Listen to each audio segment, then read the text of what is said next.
பொதுவாக வந்து பாருங்கம்மா, வீட்டில் காலை மாலை இரு நேரமும் விளக்கு அப்படின்றது ஏற்றணும்மா. புரியுதுங்களா? இல்லைம்மா நாங்கள் காலையில் போயிட்டு நைட்டு 9 மணிக்கு தாம்மா வரோம், 8 மணிக்கு தாம்மா வரோம். எத்தனையோ குடும்ப தலைவிகள் அப்படியெல்லாம் உழைக்கிறாங்க இல்லையா? அவங்களோட தொழில் நியமம் வந்து அப்படி இருக்குது. அதனால் அவங்க காலையில் போகிறாங்க, சாயங்காலம் வந்து பார்த்திங்கன்னா நம்ம தினம்தோறும் ஏற்ற விளக்கு அப்படின்றது வந்து பாருங்கம்மா, தினம்தோறும் காமாட்சி அம்மன் விளக்கு அப்படின்றது ஒவ்வொரு வீட்லையும் ஏற்றணும். காலை மாலை இரு நேரங்களிலும், முடியாட்டி காலையில் ஒரு நேரம் இருக்கு. அந்த காமாட்சி அம்மன் விளக்கு ஏற்றிட்டு நம்ம வந்து பாருங்க தூபம் ஏற்றிட்டு கண்டிப்பாக நம்ம வீட்டில் இருக்க கடவுள்களுக்கு நிவேதனம் அப்படின்றது ஒன்று வைக்கணும். நம்ம 4 ஃபோட்டோ வச்சிருந்தாலும் சரி, 5 ஃபோட்டோ வச்சிருந்தாலும் சரி, 50 ஃபோட்டோ வச்சிருந்தாலும் சரி, அந்த கணவன் மனைவி அந்யோன்யம் அதிகரிக்கிறதுக்கு, ஒற்றுமை வந்து மேலோங்கிறதுக்கு, குடும்பத்தில் நிம்மதி சந்தோஷம் பணப்புழக்கம் அப்படின்றது இருக்கிறதுக்கு, முக்கியமாக வந்து பாருங்கம்மா நிம்மதி இருக்கிறதுக்கு சந்தோஷம் இருக்கிறதுக்கு சுக்கிரனோட காரகத்துவம் வீட்டில் வேணும். அப்போ சுக்கிரனோட காரகத்துவம் வேணும் அப்படின்னா நம்ம என்ன விளக்கு ஏற்றலாம்?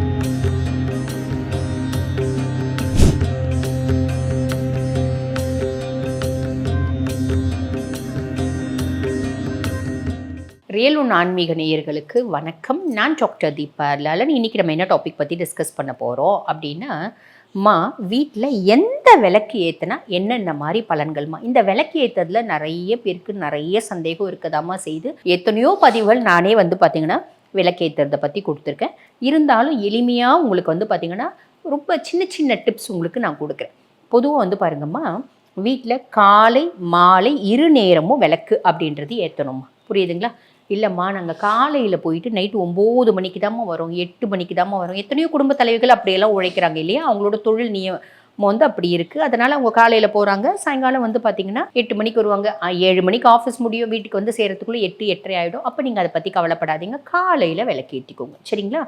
காலையில் விளக்கேற்றிட்டு பெருசாக பூஜை பண்ண முடியலையேம்மா எங்களால், ஒன்றும் பெருசாக பூஜை பண்ணணும்னு இல்லைம்மா. நீங்கள் காலையில் விளக்கேற்றிட்டு ஊதுவத்தி ஏற்றிட்டு உங்களுக்கு என்ன வேண்டுதல்களோ அந்த வேண்டுதல் நீங்கள் தாயார்கிட்ட, நீங்கள் எந்த கடவுள் கும்பிட்றீங்களோ, இப்போ தாயார்னா என் வாயில் ஈசனும் அம்பிகையும் மட்டும்தான் வருவா. தாயார் தாயார் தாயார்னுவேன். எங்கள் வாயிலையும் ஒரு காலத்தில் வந்து பார்த்திங்கன்னா சிவனை தவிர வேறு வந்ததில்லை.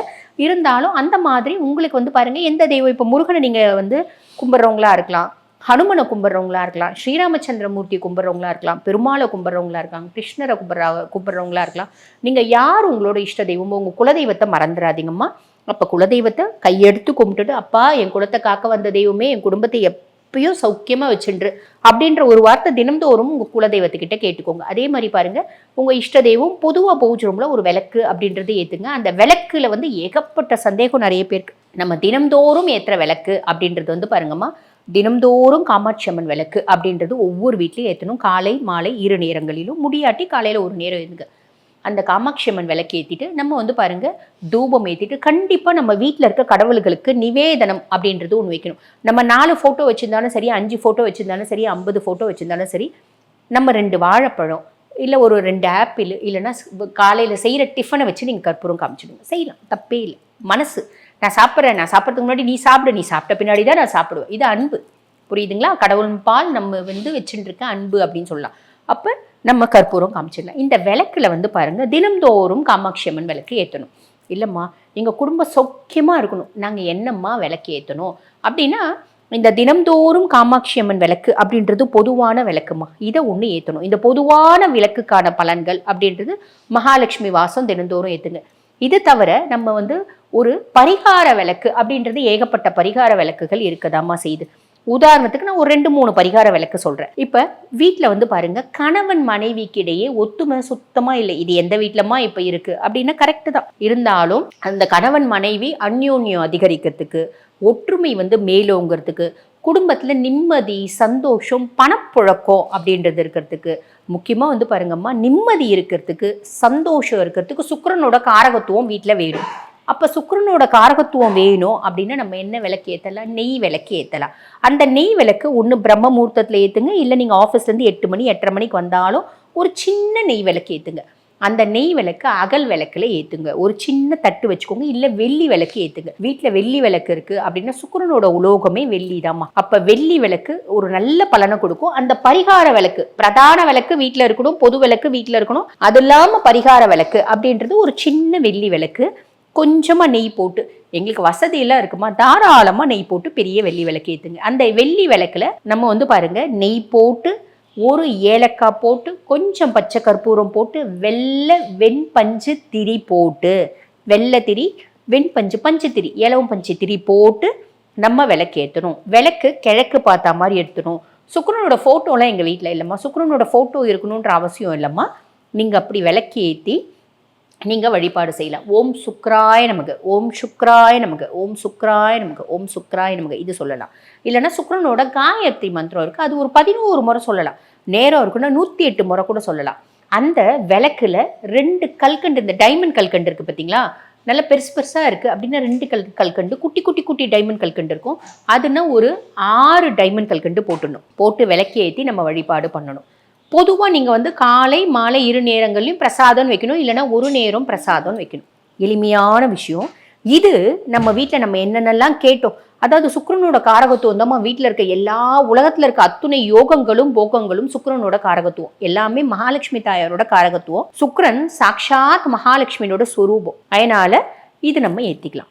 இது பாருங்க நமக்கு சுக்கிரனோட காரகத்துவம். இது பரிகார விளக்கு. இது எத்தனை நாள் ஏற்றணும், இதெல்லாம் தினம்தோறும் ஏற்றுறது இல்லைம்மா. 11 நாள், 21 நாள், 48 நாள், அவ்வளோதான் இந்த பரிகார விளக்கு. இது பரிகார விளக்கு. 2வது பரிகார விளக்கு ஒன்று இருக்குது. அது என்ன அப்படின்னா இந்த உப்பு தீபம். உப்பு தீபம் தினம்தோறும் நாங்கள் பாருங்க வருஷ கணக்காக ஏற்றுறோம். ஏற்றுறது தப்பு இல்லை, ஆனால் பிரதான தீபம் ஒன்று ஏற்றணும். பிரதான தீபத்தை உப்பு தீபமாக நீங்கள் மாற்றக்கூடாது. அப்போ அந்த உப்பு தீபம் எதுக்குங்க ஏற்றுறது? உப்பு தீபம் பாருங்க தாயார் மகாலட்சுமி தாயாரோட கடாட்சம் நம்ம வீட்டில் கிடைக்கிறதுக்காக ஏற்றுறது. அந்த உப்பு தீபம் காமாட்சி அம்மன் விளக்கு ஏற்றலாமாம்மா, இல்லை சாதா விளக்கு அகல் விளக்கு ஏற்றலாமா, குத்து விளக்கு ஏற்றலாமா, எந்த விளக்குனாலும் ஏற்றலாம். பிரதான விளக்கு ஒன்று கூட உப்பு தீபம். இந்த உப்பு தீபமும் பார்த்தீங்கன்னா கிழக்கு பார்த்த மாதிரி தான் வைக்கணும். ஒரு பெரிய தாம்பாள தட்டு. பொதுவாகவே நீங்கள் இந்த மாதிரி பரிகார விளக்குன்னா அகல் எடுத்துக்கோங்கம்மா, பிரச்சனையே இல்லை உங்களுக்கு, புரியுதுங்களா? நம்ம காமாட்சி அம்மன் விளக்கு தினம்தோறும் விளக்கு ஏற்றுறதுக்கு பொது விளக்கு வச்சுக்கலாம். இந்த உப்பு தீபம் அப்படின்றது ஒரு பெரிய மண் விளக்கு எடுத்துக்கோங்க. பொதுவாக பாருங்க இந்த அகல் விளக்கு மண் விளக்குல பார்த்தீங்கன்னா பஞ்சபூதங்களும் இருக்கு, 9 கிரகங்களோட காரகத்துவம் இருக்கு. அதனால இதை இன்னொரு பதிவில் நான் உங்களுக்கு சொல்றேன்.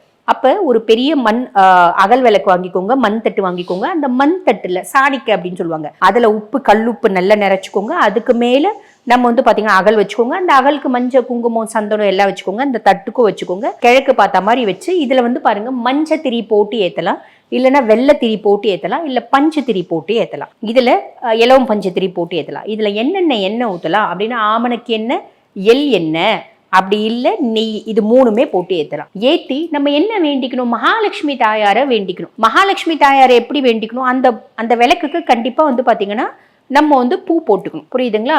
நம்ம எந்த விளக்கு வச்சாலும் அந்த விளக்குக்கும் பூ வைக்கணும். அப்போ மகாலட்சுமி தாயாரை எப்படி வேண்டிக்கலாம், இரும் ஸ்ரீம் மகாலட்சுமி தாயே நமக அப்படி சொல்லி வேண்டிக்கலாம். இல்லைன்னா ஸ்ரீம் ஸ்ரீம் ஸ்ரீம் அப்படி சொல்லி வேண்டிக்கலாம். இல்லைன்னா ஸ்ரீம் ஸ்ரீம் ஸ்ரீம் அப்படி சொல்லி வேண்டிக்கலாம். இல்லைன்னா பாருங்க மகாலட்சுமி தாயாரோட காயத்ரி இருக்குது, மகாலட்சுமி தாயாரோட 108 போற்றி இருக்குது, இல்லைன்னா மகாலட்சுமி அஷ்டகம் இருக்குது, இல்லை கடவுத்தர ஸ்தோத்திரம் இருக்குது. இதை பாராயணம் பண்ணிட்டு நம்ம ஒரு நிவேதனம் வச்சு நம்ம கற்பூரம் மொத்தமாக காமிச்சிக்கலாம்.